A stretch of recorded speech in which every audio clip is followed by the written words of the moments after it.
What's going on, y'all? Back again with another one, and listen to this because we definitely got something to break down today. So apparently, a few weeks after Kevin Hart's roast, people are still going crazy over his recent Breakfast Club interview where he basically said he can't really police what Tony Hinchcliffe said about George Floyd because that's the style of comedy Tony does. Now, Kev admitted the joke wasn't in good taste, but his point was pretty simple. It was a live production, things happen in real time, and once that moment is out there, you can't exactly rewind the clock. One thing Kevin also brought up during that conversation was that he actually spoke with Steven Jackson, who was extremely vocal about the situation and even tagged Kevin while all this was unfolding. And that part was different because we already know Steven Jackson and George Floyd weren't just names connected through headlines. They had a real relationship. I still remember years back when Steven did a live show himself packing clothes together to send to George Floyd and some of his other friends. He was literally grabbing stuff from his own closet and putting things together for people he cared about. So yeah, that bond clearly went beyond social media moments. So with all that context in mind, you already know this situation carries a little more weight than your average internet debate. Now, let's hear exactly what Kev had to say, and after that, we're gonna get into Steven Jackson's response because, girl, this is where the conversation really starts heating up. Here, I'll say it again. Stop talking as if I said it. So when you say the family and the family's affected, I didn't disrespect the family. Showed up for the family when it happened. Made sure that the family felt supported, made sure that all things there were actually cool. Behind the scenes, just as an example, you know the one person that I talked to, and I'm not even gonna tell you the conversation, Steven Jackson. Oh, I know he caught that. That's because that's my nigga. Yeah. Hey, Stack, let me just call you, man, so I can explain to you like the world of the roast, X, Y, and Z. We talked, I get it, Kev. We had a great conversation, but that's what I mean when I say, hey man, let me call the one person after. And that's before whatever you're talking about. That's immediate. Stack, hey, Tony threw one out there. It's this and this, but you do know that that's what this shit is a roast, but I just want you to know from my side, that man is on his own. So naturally, Steven Jackson ended up responding because the way everything was being presented made it sound like he fully signed off on Kevin Hart's perspective.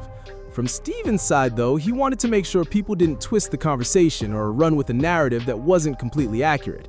At the same time, he made it clear that despite whatever disagreements or clarification needed to happen, there's no bad blood between him and Kev. They're still on good terms, and listen to this, that part matters because people online love turning differences of opinion into full-blown beefs. Kev did reach out to me. I've been knowing Kev a long time, bro. You know what I'm saying? I've been knowing Kev a long time. And it kind of came off as he made it sound like I agree with the roast. No, I did not. I didn't agree with the joke.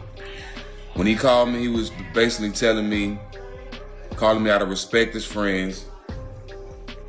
And basically I cut him off. I know what a roast is. I understand what a roast is. I watch him. I love him.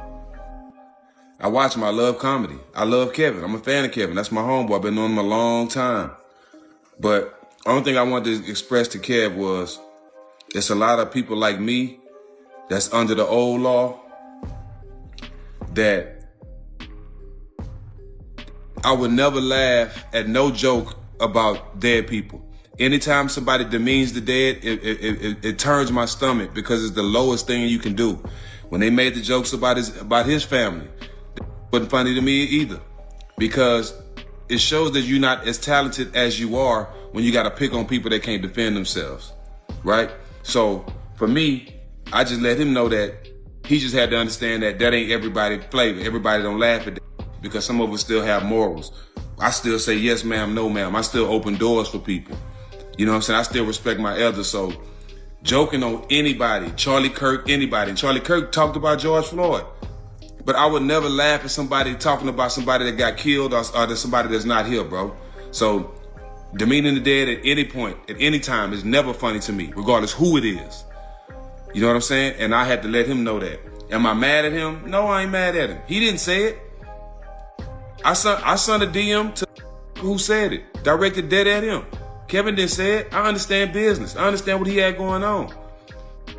I didn't expect Kev to jump up there and say, no. I don't expect people to take up for me. You know what I'm saying? That's just not realistic. You got to be grown. You got to be realistic. I understand he was at a roast, so that wasn't Kevin's place to jump up there and say, no, you can't say that. They said all kinds of stuff, but my hate is directed strictly at who said it. Kev, my boy, get your money, Kev. I'm glad you was number one. I ain't mad at Kev, and I appreciate him calling me. You know what I'm saying? Because if Gianna ever called me for an explanation of why, I want to have an explanation. So that's my only thing. I ain't mad at him. I ain't doing all the other. I'm speaking for me, too. I'm speaking for me. I don't speak for Georgie's family. I don't speak for them because I don't really know none of them.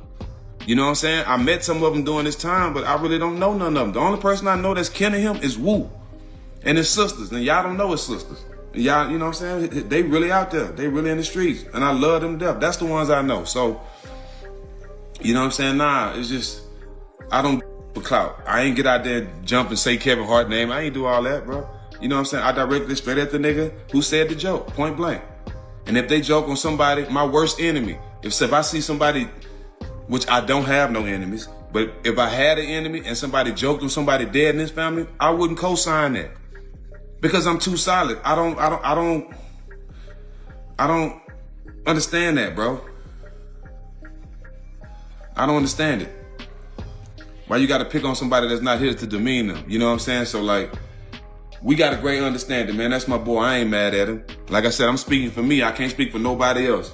I want Kev to continue to win. That's my dog. Actually, we got something we doing with him coming up that we already had on the calendar we was doing anyway. So people just want him to be accountable. But like, yeah, it was on his show, all that. You know what I'm saying? Like, I get it. I understand the outrage. And I'm not mad. Shit, I feel y'all. But I'm mad at the who said the joke the same way. I am.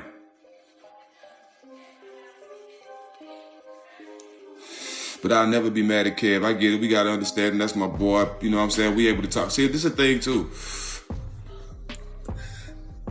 And I know y'all will understand this. Why would I be mad at Kev, somebody that came to Georgie's funeral, that supported the family?